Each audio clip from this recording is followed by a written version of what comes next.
평생 모은 건물 명의가 바뀌어 있었다.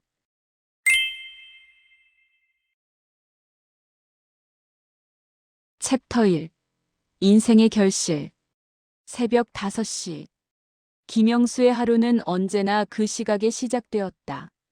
젊은 시절부터 몸에 밴 습관이었다. 공사판에서 일할 때는 해가 뜨기도 전에 현장으로 나가야 했고, 자영업을 할 때는 가게 문을 열기 전에 미리 준비를 마쳐야 했다. 그렇게 수십 년이 흘렀다. 몸은 늙었지만 새벽 눈이 저절로 떠지는 버릇만큼은 나이를 먹지 않았다. 영수는 천천히 몸을 일으켜 창가로 걸어갔다. 아직 어둠이 채 거치지 않은 골목 아래로 가로등 하나가 노랗게 빛나고 있었다. 그는 유리창에 손을 얹고 잠시 그 빛을 바라보았다. 72해를 살아오는 동안 이런 새벽을 얼마나 많이 맞았던가. 허리가 끊어질 듯 아픈 날도, 통장 잔고가 바닥을 드러낸 날도, 사업이 기울어 눈앞이 캄캄하던 날도 그는 언제나 이 새벽을 버텨냈다. 그리고 지금 그 모든 새벽의 끝에 이 작은 건물이 있었다. 서울 외곽의 한 골목 모퉁이에 자리 잡은 4층짜리 상가 건물. 화려하지도 않고 크지도 않았다.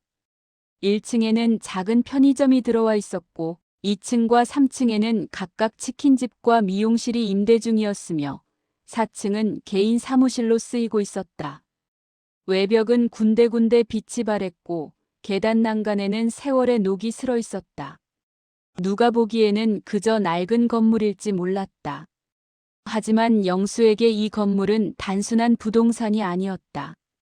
25세 공사판 막노동으로 시작했다. 여름이면 땡볕 아래서 철근을 나르고 겨울이면 시멘트 먹은 손이 갈라지도록 일했다. 허리 디스크가 오고 무릎이 망가졌지만 쉴 수가 없었다. 30 즈음엔 작은 철물점을 차렸다. 새벽에 출근해 밤늦게 퇴근하는 날이 이어졌다. 아내 이순자는 그 옆에서 장부를 정리하고 배달을 나가고 손님을 응대했다. 둘이 함께 밥을 먹을 시간조차 변변치 않은 날들이었다. 그렇게 벌어모은 돈으로 이 건물을 산 것이 66살 때였다. 평생 처음으로 자기 이름이 적힌 부동산 등기부등본을 손에 쥐던 날, 영수는 사무실 한 구석에서 혼자 울었다. 기쁨의 눈물인지 지나온 세월에 대한 눈물인지 스스로도 알 수 없었다. 여보, 이제 우리 좀 쉬어도 되겠지? 아내 순자가 그날 저녁 밥상머리에서 물었다. 영수는 대답 대신 고개를 끄덕였다. 목이 메어서 말이 나오지 않았다. 임대료 수입은 많지 않았다. 4개 호실에서 들어오는 월세를 다 합쳐도 큰 돈이라고는 할 수 없었다. 하지만 그것으로 충분했다. 두 노인이 조용히 살아가기에는 부족함이 없는 금액이었다.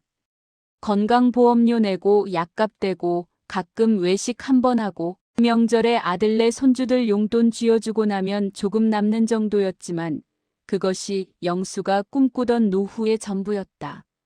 소박하지만 내 것인 노후. 누구의 도움도 바라지 않고 누구에게 짐이 되지도 않는 살.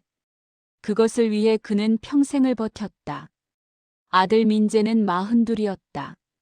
영수가 늦게 얻은 외아들로 젊은 시절 영수 부부가 가장 공을 들여 키운 자식이었다. 대학도 보냈고 사회초년생 때 전세자금도 보태줬다. 결혼할 때는 부모로서 할 수 있는 최선을 다했다.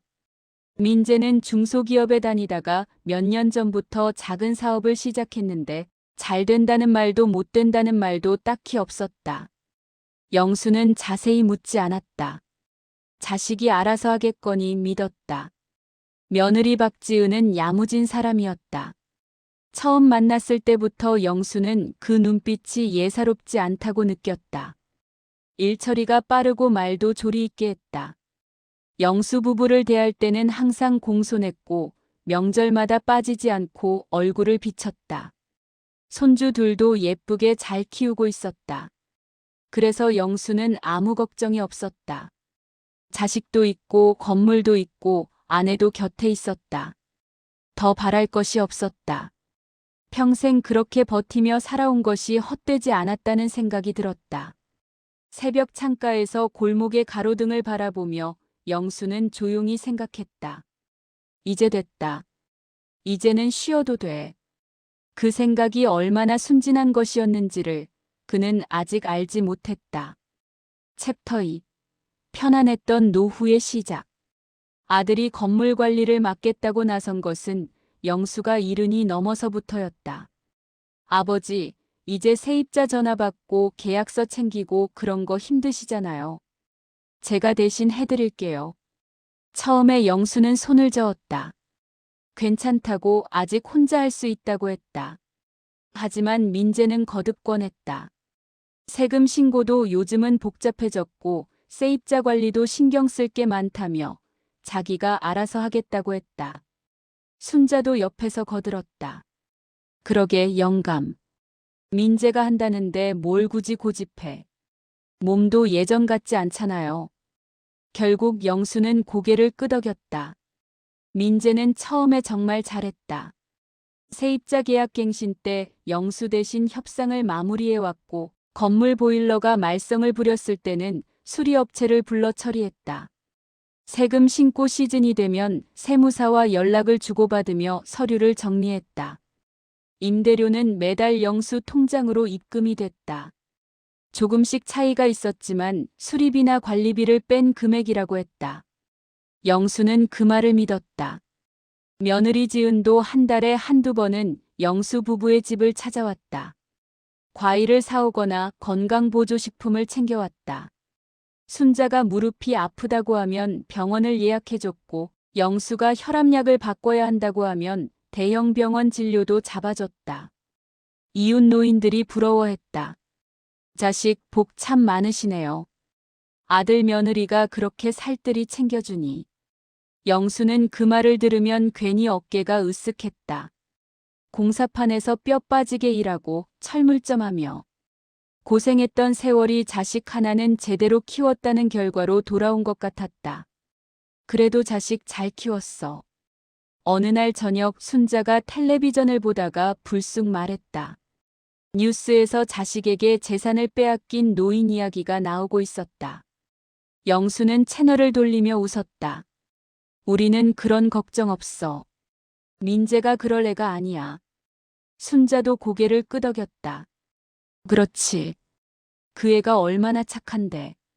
그 대화를 나눈 지 얼마 지나지 않아 임대료 입금이 처음으로 늦었다. 월말이 지나도 통장에 돈이 들어오지 않았다. 영수는 민재에게 전화를 걸었다. 야, 이번 달 임대료가 안 들어왔는데. 민재의 대답은 걱정할 것 없다는 투였다.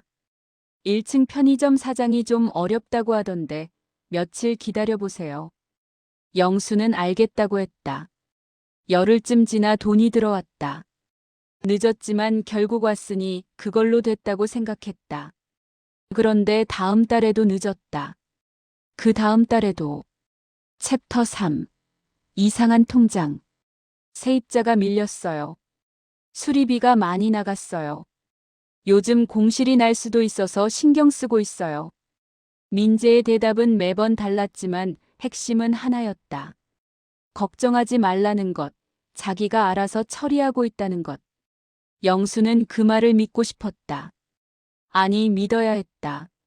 의심하는 것 자체가 아들에 대한 배신처럼 느껴졌다. 하지만 통장은 거짓말을 하지 않았다. 입금 금액이 예전보다 줄어 있었다. 처음엔 조금이었는데 점점 그 폭이 커졌다. 어느 달은 절반도 안 되는 금액이 들어왔다. 영수가 따지면 민재는 수리비 영수증을 들고 왔다.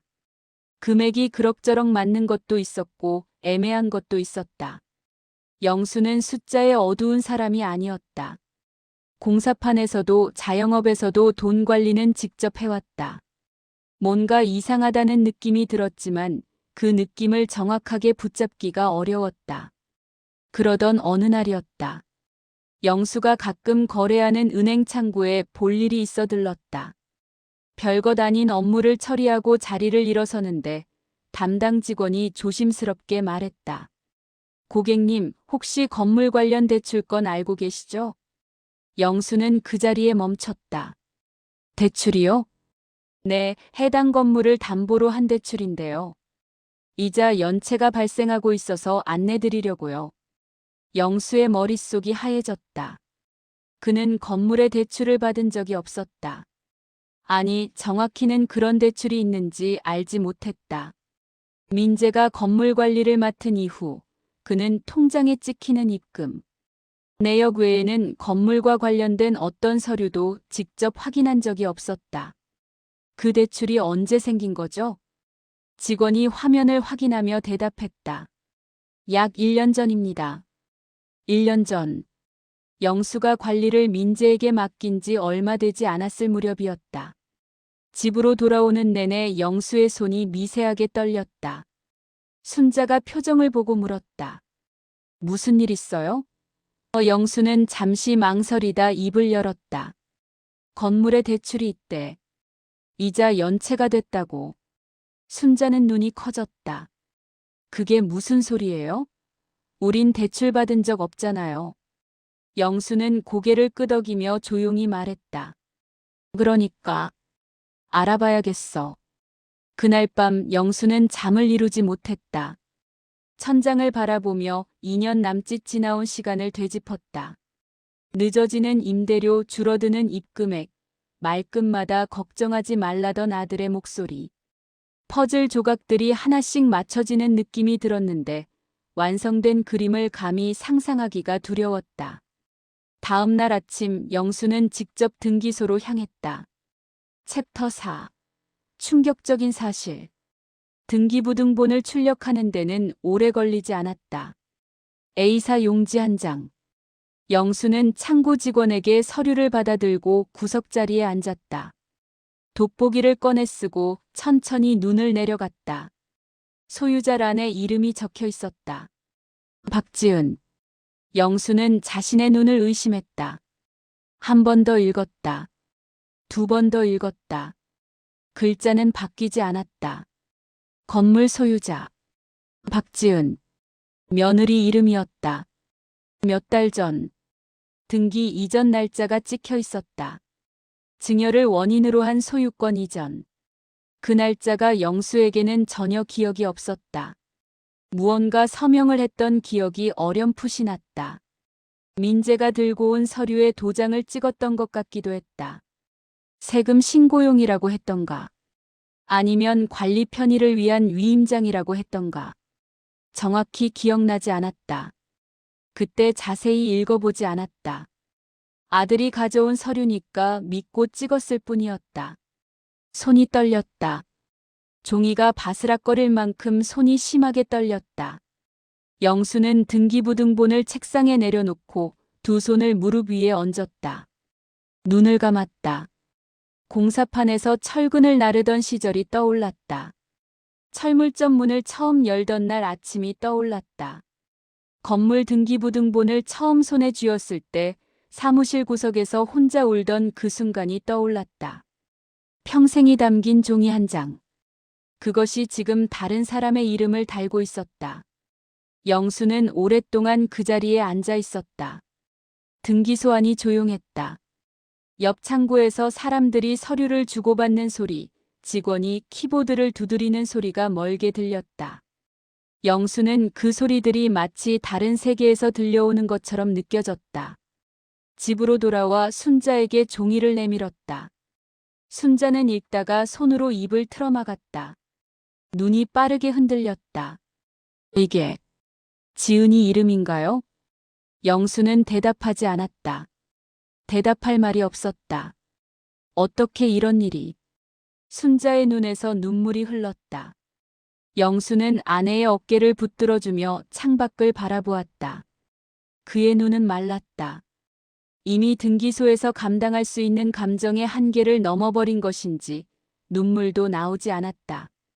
그날 영수는 민재에게 전화를 걸었다. 당장 와라. 목소리는 낮았다. 하지만 그 낮음 안에 담긴 것이 무엇인지 민재도 알아챘을 것이다. 챕터 5. 배신의 이유. 민재가 왔다.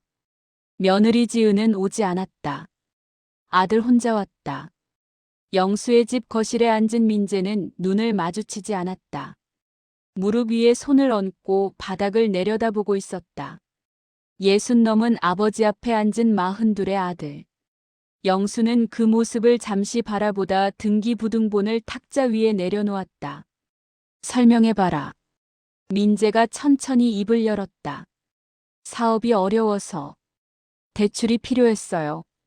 아버지 이름으로는 한도가 안 나와서요. 내 건물을 담보로. 네. 내 허락도 없이. 민재는 잠시 침묵했다가 말했다. 서류에 아버지가 서명하셨잖아요. 영수의 눈이 가늘어졌다. 무슨 서류인지 알고 서명했을 것 같으냐? 민재는 대답하지 않았다. 그리고 이건 뭐냐? 영수가 소유자 란을 손가락으로 짚었다. 왜 지은이 이름이 여기 있어? 명의를 옮겨야 더 큰 대출이 가능해서요. 잠깐만 바꾼 거예요. 사업이 정리되면 다시. 잠깐. 영수의 목소리가 조금 높아졌다. 증여 등기가 됐어. 잠깐이 아니야. 이미 법적으로 지은이 건물이 된 거야. 민재는 고개를 숙였다. 대출은 얼마야? 민재가 말한 금액을 듣는 순간 순자가 옆에서 흐느꼈다. 건물 가치의 상당 부분에 해당하는 금액이었다. 임대료 수입이 줄어든 이유가 그것이었다. 임대료 일부가 대출 이자로 나가고 있었던 것이다. 사업 잘 된다고 하지 않았냐? 몇 년 전에. 민재는 대답하지 못했다. 사실 영수도 어렴풋이 짐작은 했다. 아들의 사업이 겉과 다르다는 것을. 하지만 직접 물어보지 않았다. 자식 일에 간섭하는 것 같아서. 어른으로 대접해주고 싶어서. 그 배려가 이런 결과를 낳았다. 그날 오후 지은에게서 전화가 왔다. 영수가 전화를 받자마자 지은의 목소리가 들렸다. 공손하지만 냉정했다. 아버님, 법적으로는 제 건물입니다. 제가 직접 관리하는 게 맞을 것 같아요. 영수는 수화기를 쥔 손에 힘을 주었다. 지은아. 네, 아버님. 너는 지금 그 말이 되는 소리라고 생각하냐? 짧은 침묵이 흘렀다. 그리고 지은이 말했다. 아버님, 감정적으로 접근하시면 서로 힘들어요. 법적으로 판단해야 할 문제예요. 전화가 끊겼다. 영수는 한동안 수화기를 귀에 댄 채 앉아 있었다. 이미 끊어진 전화를, 소리도 나지 않는 수화기를 들고. 챕터 6. 무너지는 가족. 그 이후로 모든 것이 빠르게 무너졌다. 지은은 즉시 행동에 나섰다. 세입자들에게 연락해 임대료 계좌를 자신의 계좌로 바꿨다. 영수에게는 아무런 통보도 없었다. 다음 달이 되어도 통장에 아무것도 들어오지 않아서야 영수는 그 사실을 알았다. 세입자 중 한 명에게 직접 전화해서 확인했다. 세입자는 미안한 목소리로 말했다. 이미 건물 주인한테서 연락이 왔어서요. 죄송합니다, 어르신. 생활비 지원도 끊겼다. 영수 부부는 그동안 민재와 지은에게서 가끔 생활비 보조를 받아왔다. 금액이 크진 않았지만 고정적으로 들어오던 것이었다. 그것도 사라졌다. 임대료도 없고 생활비 보조도 없었다. 민재는 연락을 피했다. 전화를 해도 잘 받지 않았고 받더라도 짧게 통화를 끊었다. 곧 해결할게요라는 말을 반복했지만 아무것도 해결되지 않았다. 직접 찾아가려 했지만 민재 부부는 이사를 했고 새 주소를 알려주지 않았다. 손주들은 보이지 않았다. 그것이 영수에게는 가장 아팠다. 해마다 명절이면 찾아오던 손주들. 할아버지 무릎에 앉아 용돈을 받으며 좋아하던 아이들. 그 아이들이 이제 오지 않았다. 순자는 버텼다. 처음 한동안은 아들을 옹호했다. 민재가 원해서 한 게 아닐 거야. 지은이가 시켜서 그런 거야. 영수는 그 말에 대꾸하지 않았다. 아들도 아들이고 며느리도 며느리였다. 누구를 더 탓하고 덜 탓할 것인가? 그것이 무슨 의미가 있는가? 그러던 어느 날 새벽이었다. 영수가 잠에서 깨어 옆을 보니 순자가 없었다. 거실로 나가보니 순자가 소파에 기대어 앉아 있었다. 얼굴이 창백했고 호흡이 거칠었다. 영수가 달려가 이름을 불렀지만 순자는 제대로 대답하지 못했다. 구급차를 불렀다. 병원에서 들은 진단은 과호흡을 동반한 극도의 스트레스 반응이었다. 혈압이 위험 수준으로 치솟아 있었다. 의사는 안정이 필요하다고 했다. 정신적 충격이 심했던 것 같다고 했다. 영수는 병실 창밖을 바라보며 앉아 있었다. 침대에 링거를 꽂고 누운 순자를 보며 처음으로 선명하게 깨달았다. 이용당한 것이다. 자식에게. 믿었던 자식에게. 평생 모은 전부를 내어주고 관리마저 맡겼던 그 자식에게. 재산만이 아니었다. 시간이 이용당했고 신뢰가 이용당했고 사랑이 이용당했다. 공사판에서 뼈가 부서지도록 일한 그 새벽들이 철물점 계산대 앞에서 허리를 펴지 못하고 서 있던 그 시간들이 전부 누군가의 발판이 되어버린 것이었다. 영수는 순자의 손을 잡았다. 마디마디 굵어진 손. 수십 년을 함께 일하고 살아온 손. 그는 결심했다. 챕터 7. 마지막 선택. 순자가 퇴원하고 난 뒤 영수는 변호사 사무실을 찾아갔다. 처음에는 막막했다. 법이라는 것을 이렇게 가까이 접해본 적이 없었다. 하지만 그는 공사판에서도 자영업에서도 모르면 물어보고 배우면 된다는 것을 알고 있었다. 무지는 창피한 것이 아니었다.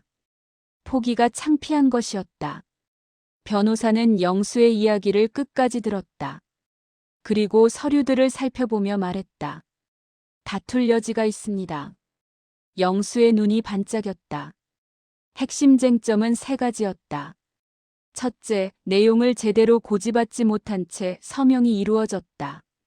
영수는 서류의 법적 의미를 설명받지 못했다. 세금 신고용이나 관리 위임장이라는 설명만 들었고 그것이 소유권 이전을 위한 증여계약이라는 사실을 알지 못했다.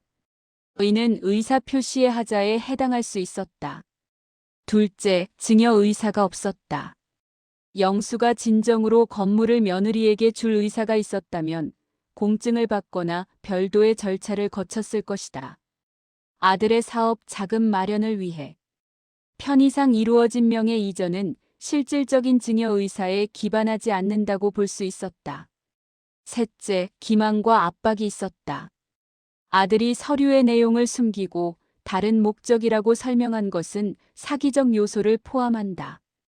고령의 부모를 기망하여 재산을 이전한 것은 민사적으로 취소 사유가 될 수 있었다. 쉬운 소송은 아닙니다. 상대가 법적 소유권을 갖고 있기 때문에 입증 책임이 아버님 쪽에 있어요. 할 수 있는 거죠? 변호사가 고개를 끄덕였다. 할 수 있습니다. 영수는 기억을 하나씩 꺼냈다. 민재가 서류를 들고 왔던 날, 어떤 설명을 했는지, 어디에 서명을 했는지, 서명 이후 어떤 일이 있었는지. 그는 일기를 쓰지 않는 사람이었지만 살아오면서 기억해야 할 것들은 몸으로 기억하는 습관이 있었다. 그 기억들이 하나씩 증거가 되었다. 세입자들도 도움이 됐다. 올해 건물에 있던 세입자 몇몇이 그간 영수가 건물 주인으로서 직접 관여해왔다는 사실을 증언해 줄 수 있다고 했다. 임대료를 영수명의 계좌로 납부했다는 내역도 있었다. 민재가 관리를 맡은 이후에도 영수가 직접 관여하는 경우가 많았다는 것을 보여주는 자료들이었다. 변호사와 함께 몇 달에 걸쳐 준비를 했다. 영수는 그 과정이 힘들지 않았다고 하면 거짓말이 될 것이다. 법원에 서류를 내고 답변서를 받고 기일을 기다리는 동안 그는 밤마다 이것이 과연 될 것인지 확신하지 못했다. 순자는 그런 영수를 보며 조용히 옆에 있었다. 말없이 밥을 차려주고 약을 챙겨주었다. 아들에게서는 연락이 없었다. 소송 사실을 알았을 텐데도 아무런 말이 없었다. 그것이 또 하나의 상처였다. 하지만 영수는 포기하지 않았다. 공사판에서 버텨온 사람이었다. 사업이 기울어도 다시 일으켜온 사람이었다. 새벽을 두려워하지 않는 사람이었다. 챕터 8. 통쾌한 반전. 선고 날은 평범한 화요일이었다. 영수는 변호사와 함께 법원 복도에 앉아 있었다. 순자는 건강이 완전히 회복되지 않아 집에서 기다리고 있었다. 영수는 아내에게 전화로 결과를 알려주겠다고 했다. 판사가 판결문을 읽기 시작했다. 이 법원은 원고 청구를 인용합니다. 잠시 말이 이어졌지만 영수에게는 그 첫 문장이 전부였다. 판결 요지는 명확했다. 고령의 원고가 서류의 법적 성격을 충분히 인지하지 못한 상태에서 서명이 이루어졌으며 피고 측이 이를 이용하여 소유권을 이전한 것은 기망에 의한 의사표시로 볼 수 있다. 원고의 진정한 증여 의사가 존재했다고 보기 어려우며 따라서 해당 증여 등기는 무효에 해당한다. 법원 밖으로 나온 영수는 한동안 계단 위에 서 있었다. 하늘이 맑았다. 봄바람이 불었다. 나무 한 그루가 법원 마당에 서서 흰 꽃을 피우고 있었다. 그는 전화를 꺼내 순자에게 전화를 걸었다. 여보, 어떻게 됐어요? 됐어. 순자의 울음소리가 들렸다. 영수는 눈을 들어 하늘을 바라보았다. 눈물이 나올 것 같았지만 나오지 않았다. 그저 숨을 깊이 들이쉬었다. 건물은 다시 김영수의 것이 되었다. 판결 이후 며칠이 지나 민재에게서 전화가 왔다. 영수는 잠시 수화기를 들고 아들의 번호를 바라보다가 전화를 받았다. 아버지. 민재의 목소리는 갈라져 있었다. 죄송해요. 정말 죄송해요. 그때 제가 너무 힘들었고 잘못된 선택을 했어요. 용서해 주세요. 영수는 아들의 말을 끊지 않고 들었다. 긴 침묵이 흘렀다. 영수가 입을 열었다. 건물은 돌려받았다. 아버지. 근데 민재야. 네. 아들은 잃었어. 민재가 무슨 말을 하려고 했지만 영수는 조용히 전화를 끊었다. 잔인하게 끊은 것이 아니었다. 더 이상 할 말이 없어서 끊은 것이었다. 용서가 불가능하다는 것이 아니라 지금 이 순간 그 용서를 입으로 꺼낼 준비가 되어 있지 않다는 것이었다. 어쩌면 영원히 그 준비가 오지 않을 수도 있었다. 영수는 건물 관리를 전문업체에 맡겼다. 세입자 관리, 세금 처리, 수리 업무까지 전부. 비용이 좀 들었지만 상관없었다. 그것이 훨씬 나았다. 믿었던 자식에게 속은 것보다 비용을 내고 전문가를 쓰는 것이 차라리 마음이 편했다. 순자는 조금씩 회복했다. 아침마다 둘이 동네 공원을 산책했다. 벚꽃이 피는 계절이 오면 꽃나무 아래 벤치에 앉아 조용히 이야기를 나눴다. 특별한 이야기가 아니어도 됐다. 날씨 이야기, 어제 본 텔레비전 이야기, 점심에 뭘 먹을까 하는 이야기. 그것으로 충분했다. 어느 저녁 영수는 창가에 앉아 골목 아래 가로등 불빛을 바라보았다. 오래전 새벽마다 바라보던 그 빛이었다. 지금은 새벽이 아니라 저녁이었고 그는 어딘가를 나가야 하는 것이 아니라 그냥 앉아서 바라보고 있었다. 평생을 일했다. 버텼다. 모았다. 그리고 빼앗길 뻔했다. 되찾았다. 그 과정에서 무언가를 잃었다. 아들을. 혹은 아들이라고 믿었던 관계를. 어쩌면 처음부터 그런 관계는 없었던 것인지도 모른다는 생각이 들었다. 그 생각은 슬펐지만 이제는 그 슬픔이 영수를 무너뜨리지 않았다. 그는 낮게 혼잣말을 했다. 재산보다 더 중요한 건 믿을 사람을 잘 선택하는 일이었어. 그리고 조용히 눈을 감았다. 가로등 불빛이 골목을 조용히 밝히고 있었다. 새벽처럼.